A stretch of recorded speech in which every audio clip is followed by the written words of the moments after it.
कहानी की शुरुआत होती है एक नितिन नाम के लड़के से जो 7 साल से कोमा में था। आज 7 साल बाद उसे होश आया है। कोई है? मैं कहाँ हूँ? कोई है यहाँ? ये मैं कहाँ हूँ? कोई मुझे बताएगा?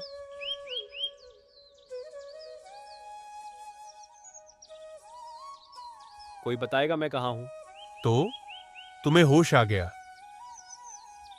अब कैसा लग रहा है तुम्हें? तुम कौन हो और ये मैं कहाँ हूँ? मेरे मम्मी पापा कहाँ हैं? शांति रखो, मैं तुम्हें सब विस्तार से बताता हूं।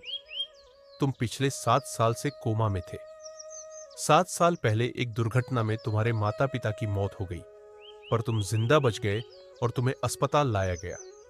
और तुम हॉस्पिटल में फ्री फंड पॉलिसी की मदद से इतने दिन यहां रुक पाए। अगर और 2-3 साल तुम्हें होश नहीं आता तो हॉस्पिटल वाले तुम्हारे बॉडी पार्ट को डिस्चार्ज करने की बात कर रहे थे। खैर, अब तुम्हें होश आ गया है, तो अब तुम अपने घर जाओ और आराम करो। मैं कुछ दवाइयां लिखकर दे दूंगा, वो तुम समय से खाते रहना।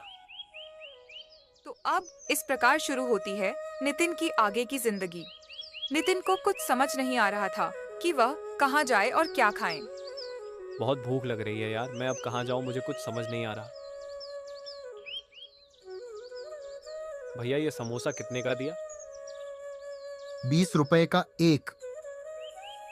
अरे बाप रे, इतना महंगा? मैंने तो आखिरी बार समोसा 5 रुपए का खाया था। क्या रात की उतरी नहीं का बाबू? चलो आओ यहाँ से, मेरी बिक्री ना खराब करो। नितिन अपना लटका हुआ मुंह लेकर आगे चला गया। धीरे धीरे रात हो गई। नितिन की भूख और बढ़ गई। हो रही थी भूखा प्यास। नितिन सुनसान गली में एक घर के पास पहुंचा। बढ़ रही थी।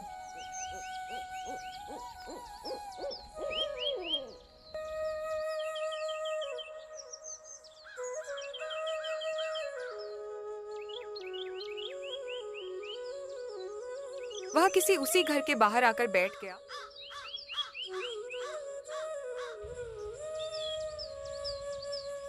तभी उसने देखा एक आदमी दौड़ता हुआ आया और नितिन के पास ही छिप गया।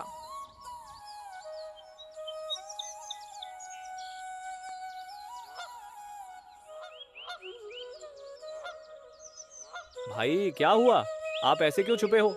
चुप रह, किसी को पता ना चले कि मैं यहाँ हूँ। यही पल 2 पुलिस वाले किसी को ढूंढते हुए आए और उसे ढूंढते हुए आगे बढ़ गए। नितिन को समझ आ चुका था यह आदमी चोर है। पुलिस के जाते ही वह नितिन के पास आया और बोला, चलो आज तो बच गए।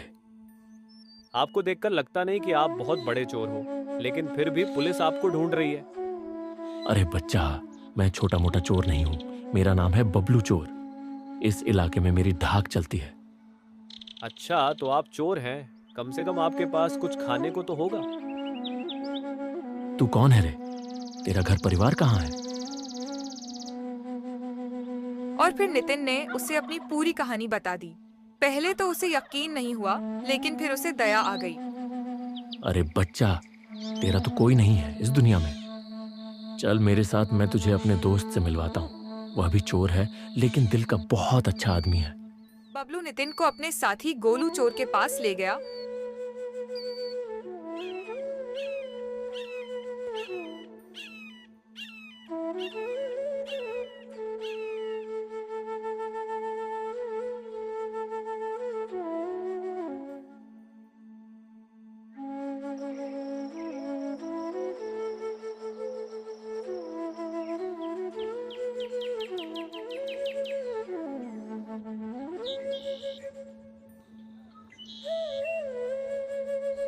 गोलू एक मोटा तगड़ा बौना आदमी था जो पुराने घरों में चोरी करने में माहिर था।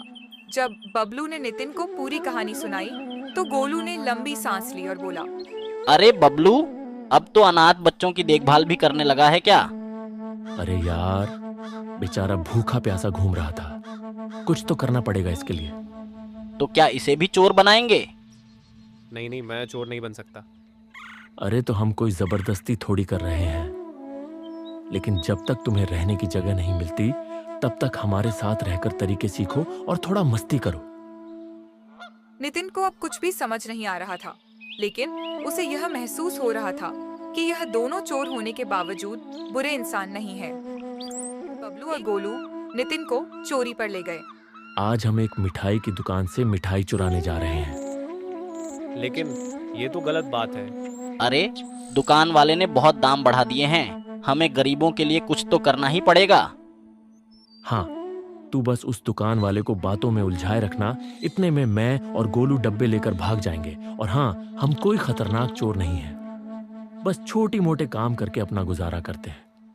नितिन को बबलू की बात बुरी लगी, लेकिन भूख इतनी लगी थी कि वह चुप ही रहा। भैया 1 किलो लड्डू कैसे दे रहे हो? 1 किलो 140 रुपए का है। तुम्हें कितना चाहिए? मुझे 1 किलो चाहिए। ठीक है। रुको, मुझे समोसे चाहिए। समोसे कैसे दे रहे हो? समोसे तो अभी खत्म हो गए हैं, कल आना। ओए रुक जा, मेरी चोरी करके भाग रहा है। अरे कोई पकड़ो इसे।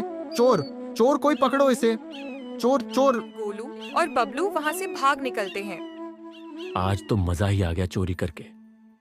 पर नितिन को यह सब बातें बिल्कुल अच्छी नहीं लगी। भाई, अब वक्त आ गया है कोई बड़ी चोरी करने का। हाँ, इस बार सीधा बैंक में हाथ डालेंगे। अबे, बैंक इतनी बड़ी चोरी? अरे मजा आएगा, और तू घबरा मत, बस हमारा साथ देना। अगर सच में रोमांचक और मस्ती होगी तो मैं तुम्हारे साथ चलूंगा।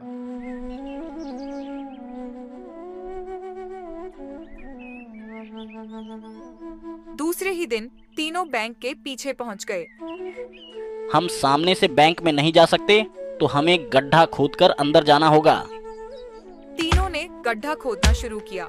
2 घंटे मेहनत के बाद जैसे ही वह अंदर घुसे तो सीधा बैंक नहीं, किसी के घर में आ चुके थे।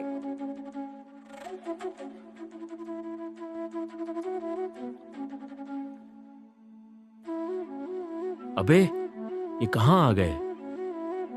ये तो किसी का घर लग रहा है। अब जब आ ही गए हैं तो कुछ खा पी के जाएंगे। तभी वहाँ से किसी के चल के आने की आवाज आ रही होती है। आवाज और पास आती जा रही होती है। लगता है कोई इधर ही आ रहा है। चल भागते हैं जल्दी यहाँ से।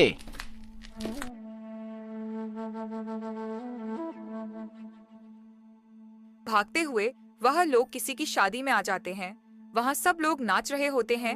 यह गोलू और बबलू भी वहीं नाचने लगते हैं।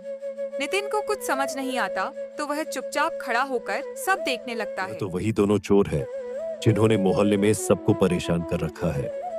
और इनके साथ ये एक और लड़का कौन है? जरूर ये लोग यहाँ भी चोरी करने आए होंगे। ओए, तुम लोग बाराती नहीं, चोर हो।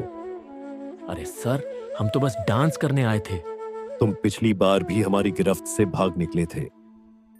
चलो थाने बताता हूँ। तुम्हें तो मैं ऐसी सजा करवाऊंगा कि जिंदगी भर जेल में बैठकर चक्की पीसोगे। बबलू और गोलू पुलिस वाले लेकर चले जाते हैं।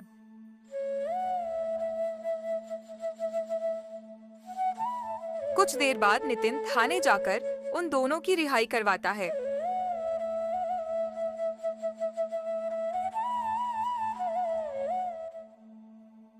नितिन, मेरे भाई, तुम्हारा बहुत बहुत शुक्रिया हमें यहाँ से छुड़वाने के लिए, वरना हमें तो लग रहा था कि अब जिंदगी भर जेल में बैठकर चक्की पीसनी पड़ेगी। आप लोगों ने मेरे लिए इतना कुछ किया, मेरा तो फर्ज बनता था आपको बचाने का। नितिन, तू बहुत होशियार लड़का है। हम चोर हैं, लेकिन तुझे तो एक अच्छी जिंदगी देनी चाहिए। हम चाहेंगे तू कोई अच्छा काम करे। अगर मैं कहीं काम करने लगूं और तुम्हें भी चोरी छोड़कर ईमानदारी से काम करने को कहूं, तो क्या तुम करोगे? अगर तुम हमें कोई अच्छा काम दिला सकोगे तो हम जरूर करेंगे। नितिन शहर की एक शॉप पर काम ढूंढता है और बबलू और गोलू को भी वही काम पर लगवा। धीरे धीरे तीनों की जिंदगी बदल गई थी। अब वह चोर नहीं थे, बल्कि मेहनत से कमाने वाले लोग बन चुके थे और इस अनजान दुनिया में बहुत अच्छे दोस्त मिल गए। इस कहानी से हमें यह सीखने को मिलता है कि हर इंसान बदल सकता है, बस उसे सही मौका और सही लोग मिलनी चाहिए।